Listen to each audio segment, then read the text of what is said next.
లైఫ్‌లో ఫన్నీయెస్ట్ అంటే మా నాన్నమ్మకి కప్పంటే చాలా చాలా భయం. అసలు పామొచ్చినా కూడా అవలీలగా "ఆ! పామా తీసి పక్కన పడేయండిరా అది పోతదిరా, ఆ కాలువలోంచి కొట్టుకొచ్చింది పోతదిరా" అనే మనిషి కప్పంటే మాత్రం చాలా చాలా భయపడిపోయేది. అలాంటిది నేనైతే మాత్రం చూడండి మనం ఆహ్, పల్లీలు అట్లా మనం ట్రైన్‌లో కొనుక్కుంటాం కదా! అట్లా చుట్టేసి మా నానమ్మ నులక మంచం కదా! అప్పుడు పెద్దవాళ్ళందరూ నులక మంచం మీద ఉండేవారు కదా!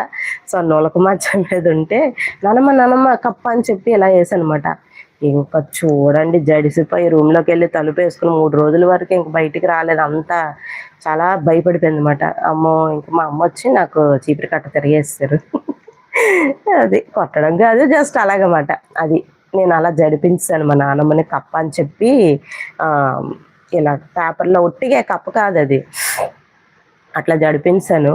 అది మాత్రం నాకు లైఫ్‌లోని నాకు మా నానమ్మ అంటే ఎంత ఇష్టమో, ఆ సిట్యుయేషన్ తర్వాత నన్ను చూడడానికి కూడా మా నాన్నమ్మ భయపడిపోయేవారు. సో, అమ్మో! ఇదొచ్చిందంటే ఏదో ఒకటి చేస్తది అనేసి. సో, అదైతే నాకు చాలా ఫన్నీగా అనిపిస్తది. చాలా చాలా చేసి